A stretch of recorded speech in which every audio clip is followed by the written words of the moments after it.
कौन किसी से क्या कहा। अनुलाहक अहम ब्रह्मास्मि। मैं सूर। मैं तुम्हें अभी जान से मार डालूंगा। बादशाह। अटक के पास जाओ। राजा रणजीत सिंह। अल्पस्य है कि यही नहीं। नेपोलियन। लेखक के अनुसार दुनिया की किस पर खड़ी है। धर्म और अटल आध्यात्मिक नियमों पर। अपने अंदर की वीरता को जगाने के लिए क्या करना चाहिए। सच्चाई की चट्टानों पर डट कर हमें खड़ा रहना चाहिए। सच्चे वीर पुरुष के कौन कौन गुण हैं। सच्चे वीर पुरुष धीर गंभीर वे आजाद होते हैं। बादशाह द्वारा जान से मारने की धमकी गुलाम ने क्या कहा। बादशाह द्वारा जान से मार डालने की धमकी सुनने पर गुलाम ने बोला, हाँ मैं फांसी पर चढ़ जाऊंगा, लेकिन फिर भी तुम्हारा तिरस्कार कर सकता हूँ। शरीर पर जरा जोर से हाथ लगाने पर लोग अधमरे क्यों हो जाते हैं। लोग अपने शरीर को अपने जीवन का केंद्र समझते हैं, इसीलिए इनके शरीर पर किसी ने जरा जोर से हाथ लगाए तो ये वही डर के मारे अधमरे हो जाते हैं। लेखक ने वीरों को देव केंद्र के वृक्षों के समान क्यों समझते हैं। लेखक ने वीरों को देवदार के वृक्ष के समान इसलिए समझते हैं कि वीरों को बनाने के लिए कोई कारखाना कायम नहीं है। वे तो खुद अपने जीवन के अरण्य में एक देवदार के वृक्ष के समान पौधा है।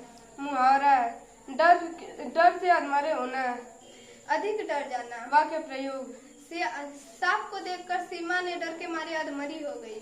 छाती ठोकर आगे बढ़ना, हिम्मत दिखाना। वाक्य प्रयोग, आतंकवादी को देखकर सैनिक ने छाती ठोककर आगे बढ़ा। रास्ता साफ होना, रुकावट दूर होना। वाक्य प्रयोग, आतंकवादी को मारकर सैनिक ने अपना रास्ता साफ कर लिया। रंग चढ़ना, असर होना। वाक्य प्रयोग, जिस व्यक्ति के साथ रहो उसका रंग चढ़ जाता है। दिल से बांध लेना, दिल को बांध लेना। नेहा ने दिल पर काबू कर लेना।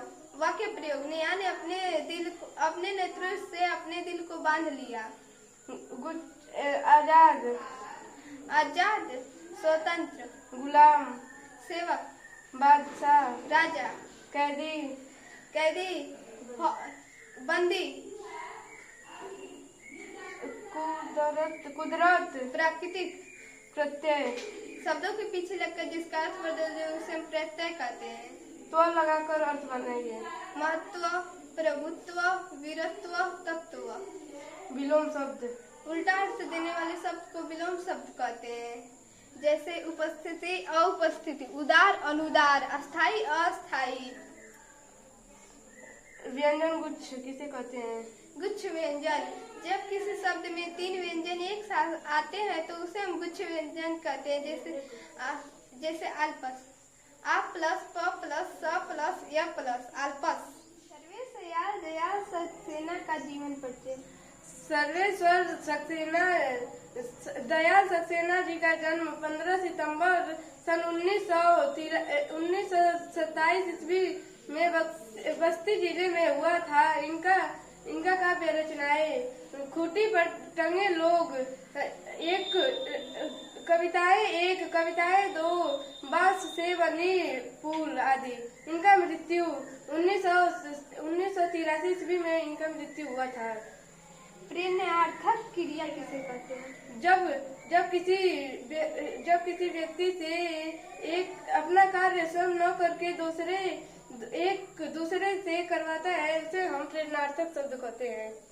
जैसे लिखना, लिखवाना, पढ़ना, पढ़वाना, खिलाना, खिलवाना, खेलना, खिलवाना, खिलाना, खिलवाना आदि। अनुप्रास अलंकार। अनुप्रास अलंकार